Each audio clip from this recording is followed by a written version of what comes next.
Hello, everybody, and welcome to the Mainstream Indie Music channel. From time to time on this channel, we take a look backwards at the history of indie music. We have done so a few times. Indie is a very hard genre to do history on because it really does start to blur, which group would you consider indie, which group would you consider alternative, and are they just pop? Because at this point, if you do a history lesson, they at least had to have been somewhat successful in order to leave a big blueprint or fingerprint, I'm sorry, on the genre. Because if they're too small, yeah, you might influence a few people, but you're not going to, be kind of seen as like a legend of the genre. So it's a really tricky one to kind of nail down, but we had to do Robert Smith, and Morrissey, I think, is going to come up also in the future. I definitely want to do a video about him. But I wanted to do one on Robert first because The Cure are just so big in the alternative field. And personally, I think they do fit very well in kind of the indie genre because, other than musical historians, kind of like your purists, people that are just into the alternative genre, it's a band that outside of the UK is not very well talked about very much. Now, don't get me wrong. Like I said, there definitely is a balance. For example, Robert himself was invited on stage for Olivia Rodrigo's tour, and obviously he had to have some kind of influence in the history of music for him to even be invited in the first place. So, I mean, definitely feel free to leave a comment on this. I'd be very interested to hear y'all's input. Speaking of that, thank you guys so much for the support on this channel. I just really wanted to say that quickly. But let's get on to the video. Robert Smith, how did The Cure even get to, how did we even get here? Well, I'm not going to spend a whole bunch of time on the beginning of the band, but because I wanted to focus on their legacy. But pretty much Robert and his, I guess you could say, gang of friends formed a musical band all the way back in middle and high school. And it's kind of funny because on top of his band and kind of being around The Cure for, ever since the late 70s, early 80s, Robert also has been interested in, at first, of course, and dated, and then later married his wife, even around that same period of time, like since middle school, he said that he knew her.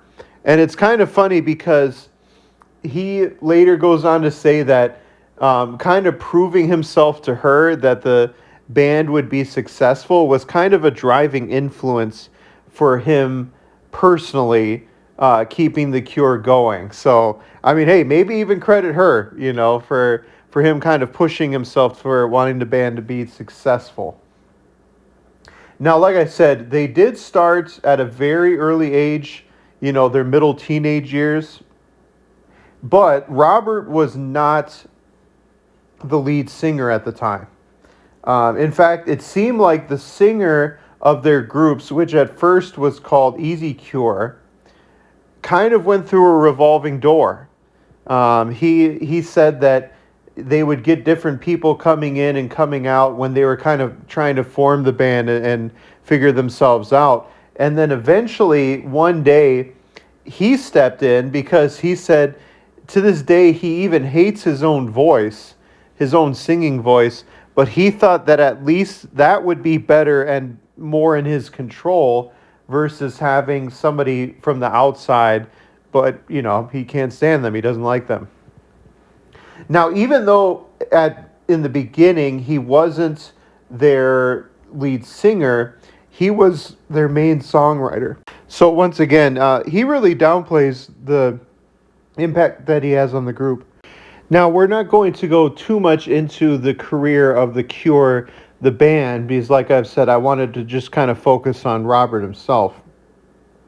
But I mean, he is the Cure. He is pretty much the only band member of the entire group that stuck with them from the beginning, all the way back in the late 70s.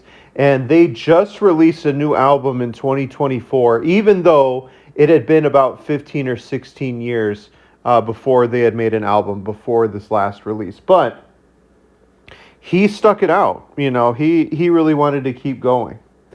Now, not only is Robert known for his songwriting and his singing, but also his guitar playing. In fact, a lot of people think that he's one of the most underrated guitar players in the entire music genres. He's known for his kind of like his finger picking style, but also the way that he tunes his guitar, tuning down the high E string, is very well known as well. Now, one really cool thing is the impact that The Cure has had on alternative music. Now, he has had an impact in music overall because The Cure has gone into the Rock and Roll Hall of Fame already. So, he's got his accolades there.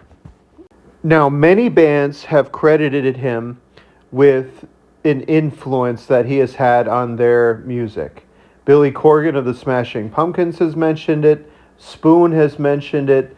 Blink-182 even has mentioned it. Churches have mentioned it.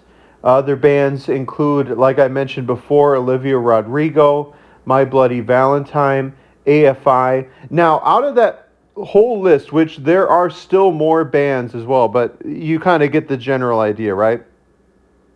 What do you notice about that list?